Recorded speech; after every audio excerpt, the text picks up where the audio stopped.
विद्यार्थियों, भाषा विज्ञान जे 6 पेपर में पाण करे रहिया आहियूं भाषा विज्ञान ऐं भाषा विज्ञान जो ॿियनि विज्ञाननि सां संबंध। इन में पाण 2 विज्ञान करे चुकासीं, हिकु भाषा विज्ञान ऐं साहित्य ऐं ॿियो भाषा विज्ञान ऐं व्याकरण। अॼु पाण कंदासीं भाषा विज्ञान ऐं इतिहास। भाषा विज्ञान जे अध्ययन लाइ या अभ्यास लाइ इतिहास जी बि ज़रूरत पवंदी आहे। राजनीतिक, सामाजिक ऐं धार्मिक स्थितीअ जो बयानु कंदे असांखे इतिहास मां ई मिलंदो आहे। असांजो भारत देश लंबे वक़्त ताईं ॿियनि जो ग़ुलाम रहियो ऐं जंहिं देश भारत ते राज हलायो उहो पाण सां गॾु पंहिंजी भाषा खे बि गॾु खणी आयो ऐं धीरे धीरे उहा भाषा असांजे भाषा सां अहिड़ीअ तरह मिली वई जो उनखे अलॻि करणु मुश्किल थी पियो। अरबी, फारसी, तुर्की वग़ैरह लफ़्ज़नि जो असांजी भाषा में अचण जो कारण असांखे इतिहास ई ॿुधाईंदो आहे। कंहिं विद्वान जे अनुसार भाषा ऐतिहासिक या तुलनात्मक अभ्यास इतिहास जे उन्हनि अंशनि ते पर्दो विधो आहे, प्रकाश विझे थो।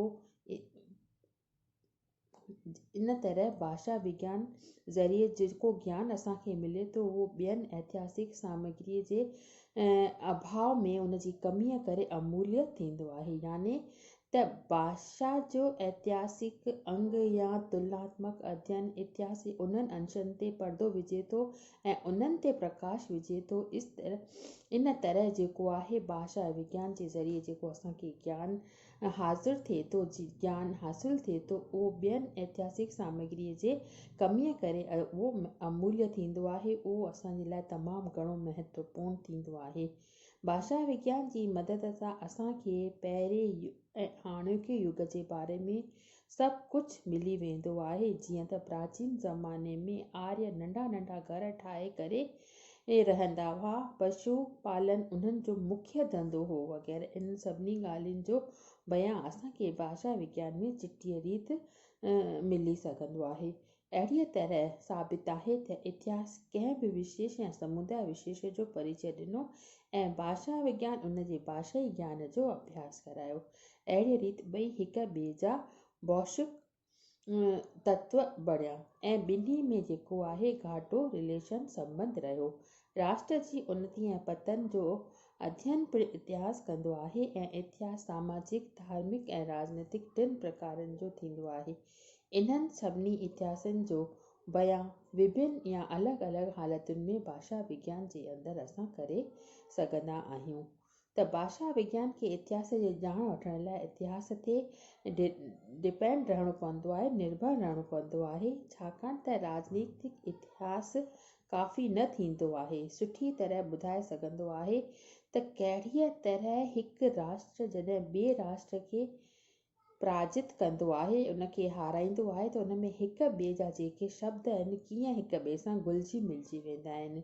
जीअं त भारत जे राजनीतिक इतिहास मां असांखे पतो पवे थो त कहिड़ी रीति भारत में अरबी, फारसी, अंग्रेज़ी अखरनि जो जेको आहे घोल मोल समावेश थींदो रहियो।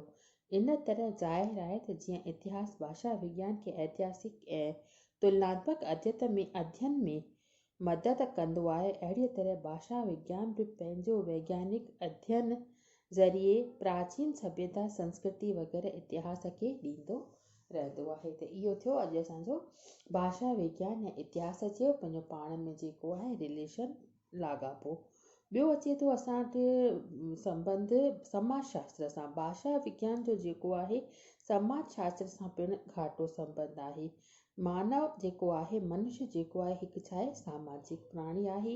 हू जेके कुझु सिखे थो, समाज जेको कुझु करे थो उहो सभु समाज में ऐं भाषा ॻाल्हाइण बि उनखे समाज ई सेखारे थी। त समाज में अलॻि अलॻि वर्ग थींदा आहिनि ऐं हर हिकु वर्ग जी भाषा जेका आहे अलॻि अलॻि हूंदी आहे। भाषा विज्ञान हर हिकु वर्ग जी भाषा जो गहराईअ सां अध्ययन कंदो आहे। हिक ई अखर जा घणई अखर थी सघनि था, पर समाज में जेको पुराणो थी वियो आहे उहो ई वस्तु ऐं वीचार जो निशान बणिजी पियो आहे। जीअं त भारतीय समाज में स्त्री पंहिंजे पतीअ जो नालो न वठंदी आहे। संस्कृत में विष या जल जे लाइ कमु आंदो वेंदो आहे। वेदनि में असुर जो अर्थ देवता थींदो आहे। पोइ अॻियां हली करे इन जो अर्थ राक्षस बणिजी पियो। अहिड़ीअ तरह भाषा विज्ञान ऐं समाज जो पिणु पंहिंजो पाण में चिटो संबंध आहे। हाणे असां ॾिसूं त भाषा विज्ञान ऐं भूगोल जो पाण में कहिड़ो संबंध आहे। कहिड़े शहर में कहिड़ी भाषा ॻाल्हाई थी वञे, कहिड़ियुनि ॿोलियुनि ऐं उपलब्धियुनि जो प्रयोग थिए थो, इहो ॼाणण जे लाइ असांखे भूगोल जो यानी जोग्राफीअ जो अध्ययन करणो पए थो। पहाड़, मरुभूमि, सागर वग़ैरह भाषा जे प्रसार में कहिड़ियूं कठिनाइयूं पैदा थियनि थियूं, कहिड़े प्रदेश में ॿोलियुनि जी सिख्या केतिरी आहे, इन्हनि सभिनी ॻाल्हियुनि जो जवाबु असांखे भूगोल मां मिले थो।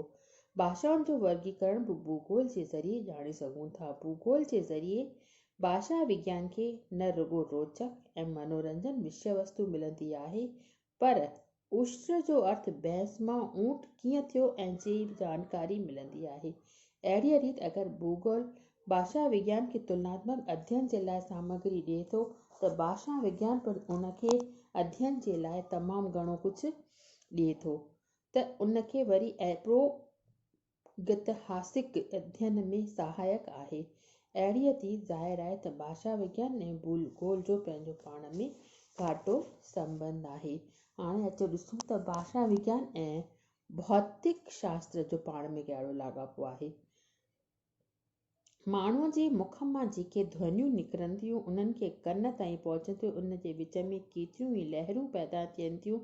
उन्हनि लहरुनि जी ॼाण असांखे भौतिक शास्त्र माना फिज़िक्स मां मिले थी, ऐं भाषा विज्ञानी इन्हनि ध्वनियुनि ऐं ॿियनि ध्वनियुनि में जेको अंतर आहे उन जो अभ्यास कंदो आहे। अहिड़ीअ तरह ॿिन्ही जो पंहिंजो पाण में असांखे लाॻापो ॾिसण में अचे थो। भाषा विज्ञान ऐं भाषा शिक्षण। भाषा शिक्षण भाषा जो उच्चारण संबंधी समस्याऊं ऐं व्याकरण संबंधी रुकावटुनि खे दूर करण जे लाइ भाषा विज्ञान हिकु सहायक सहचर आहे।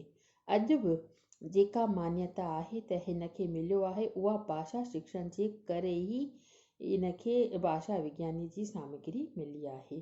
भाषा विज्ञान ऐं तर्कशास्त्र। ज़ाहिरी तौर ते भाषा विज्ञान ऐं तर्कशास्त्र में संबंध कोन्हे, पर गहराईअ सां वीचार कबो त इन्हनि में संबंध ॾिसण में ईंदो। तर्कशास्त्र जंहिं तर्क प्रणालीअ खे अपनाए, उहा साॻी प्रणाली भाषा विज्ञानिन पिणु यूज़ कई आहे, कम में आंदी आहे। हाणे आहे भाषा विज्ञान ऐं मानव शरीर विज्ञान। भाषा विज्ञान मनुष्य जी अपूर्व निधि आहे। इन्हनि जे उच्चारण करे वक़्तु मनुष्य जा जेके अंग क्रियाशील थींदा आहिनि, उन्हनि जो वैज्ञानिक अध्ययन करण जे लाइ असांखे शरीर विज्ञान जो अध्ययन करणो पवंदो आहे। असांजे साम्हूं ॿियो रूप भाषा जो लिखित रूप आहे, जंहिं लाइ नेत्रंद्रिय जी ज़रूरत पवंदी आहे। ज्ञान तत्व ऐं नेत्र माना अखियूं भाषा खे कहिड़ीअ तरह दिमाग़ ताईं पहुचाइनि था, इहो ॼाणण लाइ भाषा विज्ञानी खे शरीर विज्ञान जी ज़रूरत पवे थी। पोइ आहे भाषा विज्ञान ऐं मनोविज्ञान। सभिनी खां इम्पॉर्टेंट आहे त भाषा विज्ञान खे बि भाषा खपे ऐं मनोविज्ञान खे बि भाषा खपे। अहिड़ीअ तरह भाषा विज्ञान भाषा खे सुलझाइण लाइ मनोविज्ञान ते आधारित आहे। इंसान जे मन में इच्छाऊं, कामनाऊं कीअं ऐं छो उत्पन्न थियूं, इन्हनि सभिनी जो अभ्यास मनोविज्ञान कंदो आहे। अहिड़ी रीति भाषा ऐं मनोविज्ञान जो रिश्तो आहे।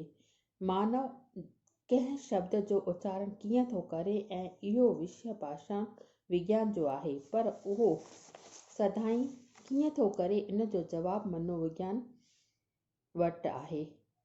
असां ॾिसूं था त माण्हू सभिनी अवयवनि जी सही रहंदे बि उन में छा थींदो आहे, तोतलोपन थींदो आहे। रुकी रुकी करे उहे ॻाल्हाईंदा आहिनि, त इन जो दोष जेको आहे, इन जी जेका कमी आहे, उहो मनोविज्ञान ॿुधाईंदो आहे, उहो ॿुधाए सघंदो आहे। इन तरह भाषा में जेको परिवर्तन या बदिलाव हिकु पीढ़ीअ खां ॿी पीढ़ीअ ताईं पहुचंदो आहे, उन जो बि मुख्य रूप सां मनोविज्ञानी ई कारण ॿुधाए सघंदो आहे।